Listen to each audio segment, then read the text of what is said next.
Thank you very much.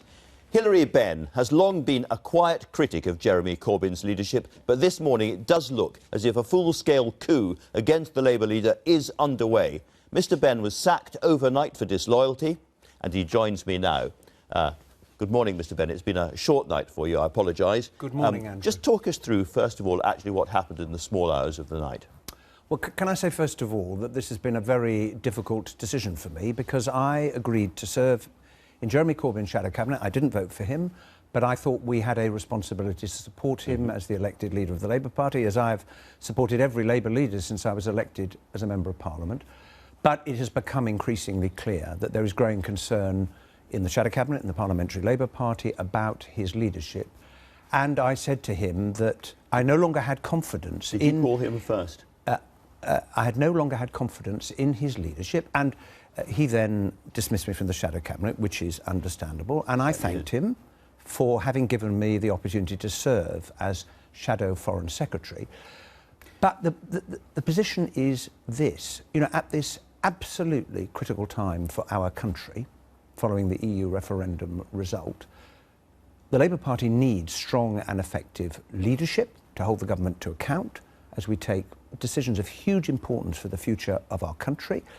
We don't currently have that, and there is also no confidence that we would be able to win a general election as long as Jeremy remains leader, and I felt it was important to say that.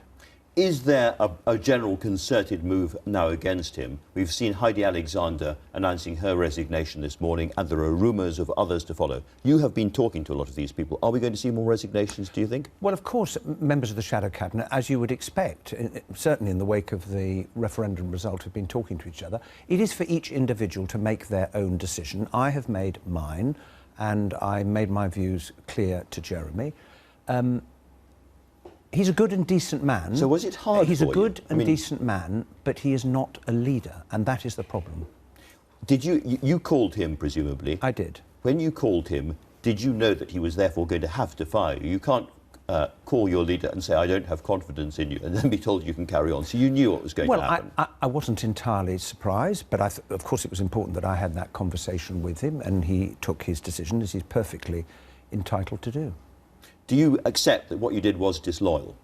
Well, I said what I believe to be true, and I think in life and in politics it's extremely important. And look, I've been a member of the Labour Party for 45 years.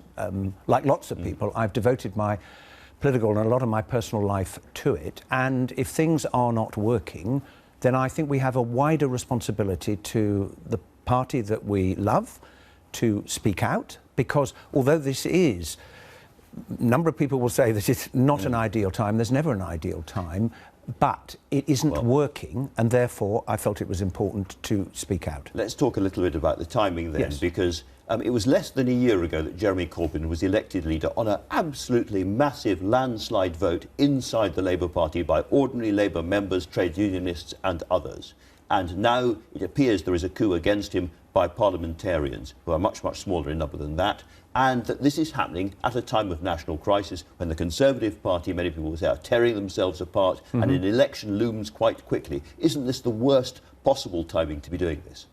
Well, look, I wanted Jeremy to be able to succeed. That's why I agreed to serve in the shadow cabinet. Now, not everybody who had previously been in positions of responsibility agreed to do so, but it has become clear that he is not succeeding, and there is never an ideal time, and I recognise that. And I also understand there will be those in the party who are very, very unhappy about this, but we owe a wider duty to the party, and I think the country needs a strong and effective Labour opposition, Andrew. Can you walk us through the next few days, whether or not we get more resignations today? There is then a meeting of the Parliamentary Party on Monday, and I think the possibility of a secret ballot on Tuesday on a motion of no confidence, which Anne Coffey and Margaret Hodge laid down. Is that the moment at which you think he may have to go?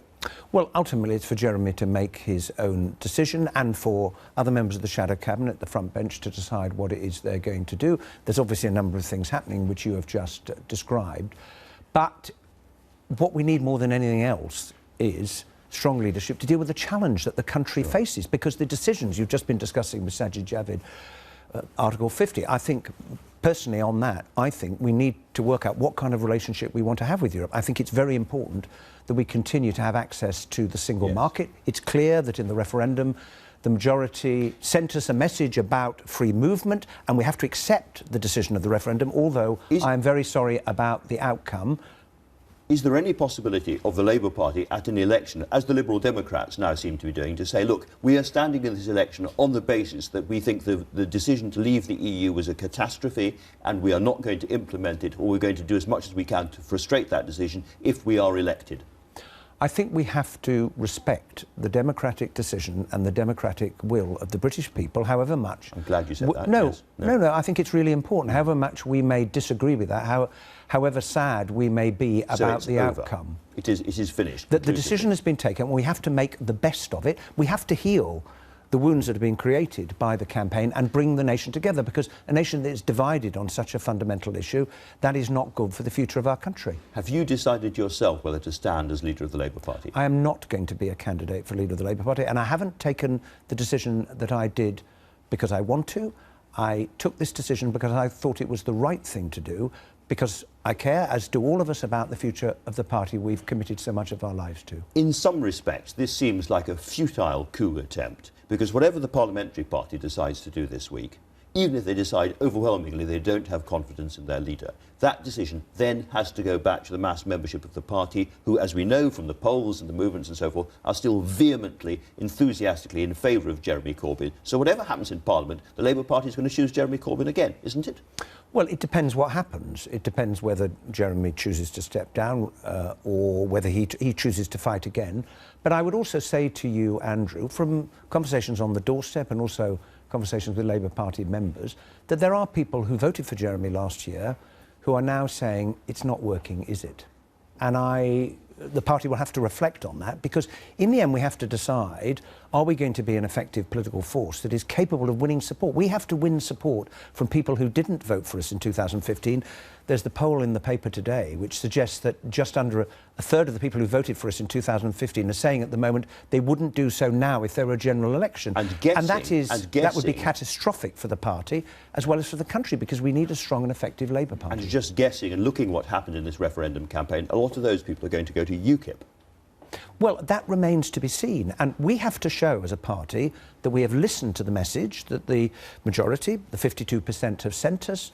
I think there are a number of reasons for that, to do with the EU and sovereignty. Immigration clearly was a big issue on the doorstep, but also communities that have seen profound change, insecurity, the old jobs disappeared, people worrying about the future, housing for their children. Now, these are the great challenges that we face as a nation, and the Labour Party has got to be listening and then show that we have understood and that we will come forward with policies that will help to deal with all of those things. All that being the case, do you think Jeremy Corbyn should now resign as Labour leader? Well, I no longer have confidence in him, and I think the right thing for him to do would be to take that decision, but that is a matter for him, just as the decision I've taken has been a matter for me.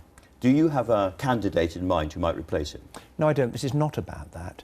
This is about... In a sense, it is about who becomes your leader. I mean, that's kind of of course, but that will, if there is a leadership election, that will be a decision for Labour Party members, and each of us will have a vote. It's not about this. It's about telling the truth that is increasingly widely felt, that the leadership that we currently have is not working. And in those circumstances, we would not be doing our job if we didn't say that openly and honestly, and that is what I've done.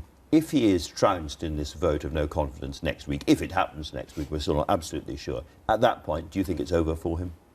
Well, I think it's very difficult for the leader of any political party to survive a vote of no confidence of the members of Parliament that he is leading. But we'll have to see what happens. We're in a very, very unstable position where you could have the leader not supported by many of his own MPs, but supported by the party in the country. Wouldn't you need some kind of new structure in the Labour Party to deal with that?